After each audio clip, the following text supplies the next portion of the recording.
Bismillahirrahmanirrahim. Nama diberi Wan Afifah Afrina binti Wan Abdul Samad. Nama matrik 051512. Indah berbalam si awan petang, berarak di celah pepohon ara. Pemanis kalam selamat datang, awal bismillah pembuka bicara. Bismillahirrahmanirrahim. Assalamualaikum warahmatullahi wabarakatuh. Alhamdulillahirabbil alamin, wassalatu wassalamu ala asyrafil anbiya'i wal mursalin wa ala alihi wa sahbihi ajma'in.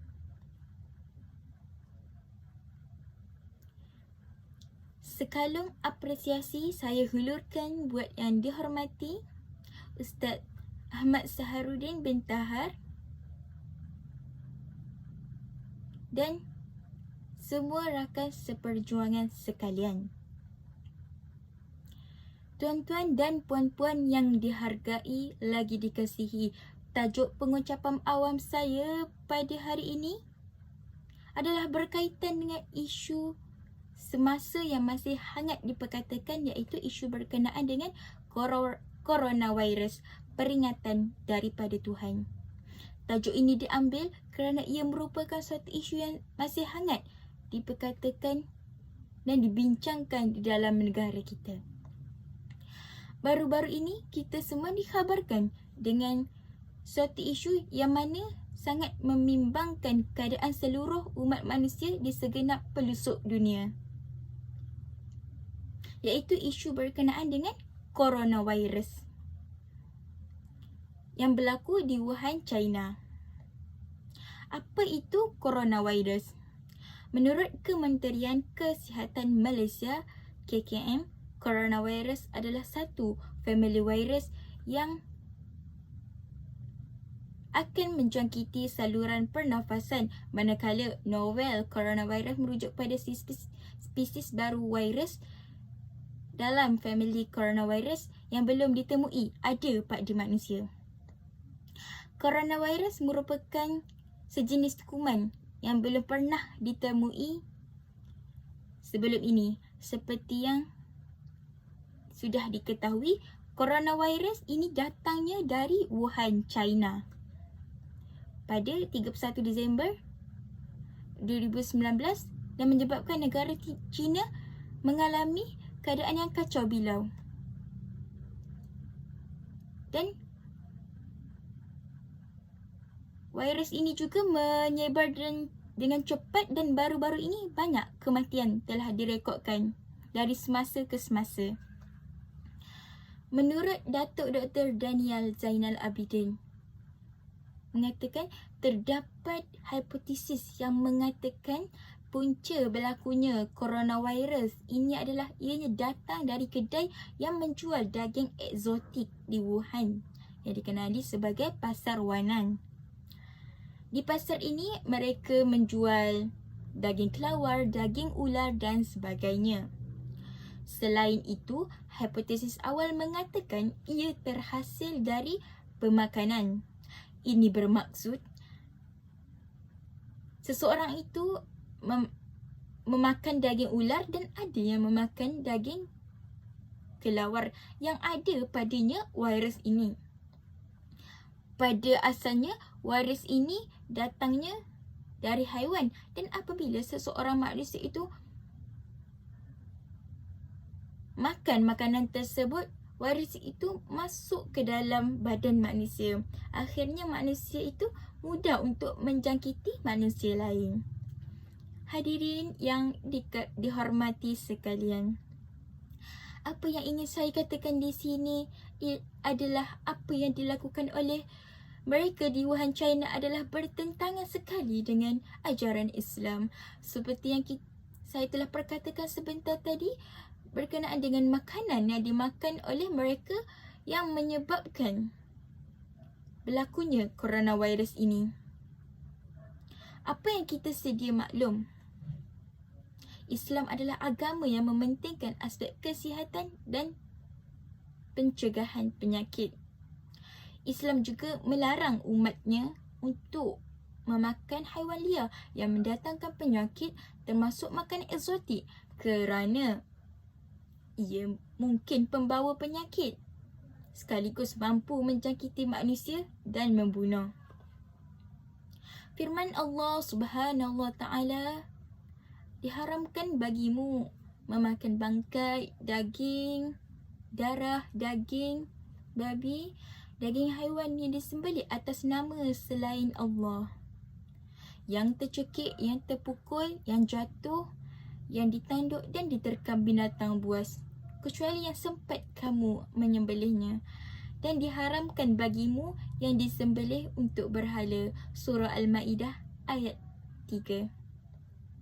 Maka jelas kepada kita di sini bahawa haiwan liar haram dimakan kerana ia boleh merosakkan sistem biologi manusia.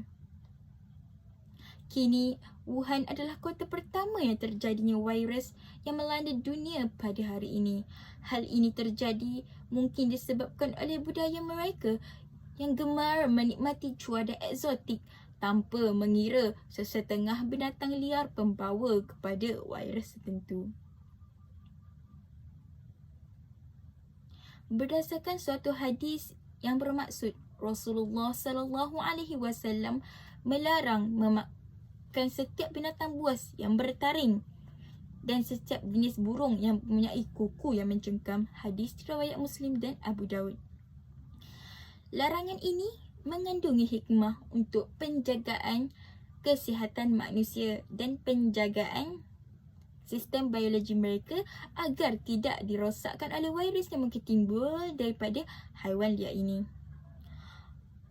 Allah Subhanahu wa Ta'ala mengharamkan haiwan liar tersebut kerana boleh membawa keburukan dan kemudaratan kepada manusia. Firman Allah Subhanahu wa Ta'ala yang bermaksud, dan ia menghalalkan bagi mereka segala benda yang baik dan mengharamkan kepada mereka segala benda yang buruk. Surah Al-A'raf ayat 157. Ingin saya katakan di sini bahawa dalam pendapat ulama Hambali dan Syafi'i, haram hukumnya memakan kelawar. Dalam Islam, keharaman sesuatu binatang itu adalah sama ada kerana ia memudaratkan atau mungkin juga kerana kemuliaan mereka. Dalam isu kelawar ini, ia disebut dalam sebuah hadis yang berbunyi, maksudnya, janganlah kalian membunuh katak, sesungguhnya bunyinya adalah tasbih, dan janganlah kalian membunuh kelawar, kerana ketika Baitul Maqdis dibakar, kelawar itu berdoa kepada Allah, ya Tuhan kami, kuasakan kami atas lautan sehingga kami boleh menenggelamkan mereka. Sunan Kubra Al-Baihaqi. Seterusnya, berdasarkan firman Allah Subhanahu wa Ta'ala, tidak ada balasan kebaikan kecuali kebaikan. Surah Ar-Rahman ayat ke-60. Berkait juga dengan apa yang berlaku di Wuhan, China. Balasan yang diberikan kepada mereka kerana mereka sanggup memenjara, menyiksa, memisahkan ahli keluarga rakyatnya yang beragama Islam, iaitu etnik Uyghur.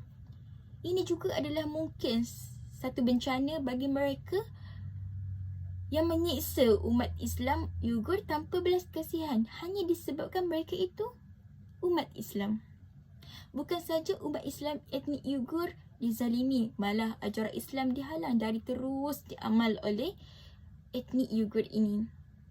Al-Quran dibakar, solat dihalang, suami isteri dipisahkan dan dipaksa pula wanita Islam berkahwin dengan rakyat Cina yang bukan Islam. Sungguh Tuhan itu Maha Pengasih lagi Maha mendengar keluhan hambanya. Bukan bumi Cina yang diterbalikkan, bukan ribut taufan yang Tuhan hantar membadai, dan bukan juga kebakaran besar yang membakar. Sebaliknya, Tuhan menghantar azab yang lebih dahsyat daripada semua itu, dan itulah coronavirus. Hadirin yang dikasihi sekalian, wabak coronavirus ini berlaku mesti ada sebab di sebaliknya. Nabi SAW bersabda, tidak ada jangkitan penyakit tanpa sebab. Hadis riwayat Bukhari. Maka penyakit yang kita khawatiri sekarang ini, ia ada cara jangkitannya, iaitu contohnya melalui makan minum. Tambahan pula, coronavirus ini bukanlah makhluk berbentuk objek dan ia tidak dapat dilihat dengan mata kasar. Hingga ke hari ini, negara China masih belum mampu menahan coronavirus dan terus menular menyerang rakyatnya. Dan mereka masih belum menemui penawarnya walau mereka mempunyai teknologi yang hebat yang mereka banggakan. Di samping itu, isu coronavirus ini adalah salah satu peringatan dari Tuhan untuk kita sebagai seorang insan yang mulia dan beriman untuk meninggalkan apa yang Allah Subhanahu Wa Taala larang. Contohnya dapat kita simpulkan dengan kisah di Wuhan, China, iaitu meninggalkan daripada memakan makanan yang haram kerana sesuatu yang haram adalah dimurkai di sisi Allah Subhanahu Wa Taala. Selain itu, kita perlulah sentiasa beringat bahawa tiada kuasa yang lebih hebat di atas muka bumi ini kecuali kuasa Allah Subhanahu Wa Taala. Kita juga dapat bayangkan negara China yang merasakan negara mereka hebat, tetapi akhirnya Allah Subhanahu Wa Taala menghantar coronavirus kepada negara mereka. Hal ini dapat dikuatkan lagi apabila Allah Subhanahu Wa Taala adalah Tuhan yang berkuasa terhadap sesuatu. Perlu diingatkan lagi bahawa apa sahaja penyakit atau musibah yang melanda itu merupakan petanda dunia kita semakin ke penghujungnya. Kita perlulah mengambil ibrah daripada peristiwa yang berlaku di Wuhan, China sekarang. Akhir kalam, seseorang Muslim perlulah menjadikan isu coronavirus ini penting untuk kita ambil sebagai pengajaran dalam kehidupan seharian kita.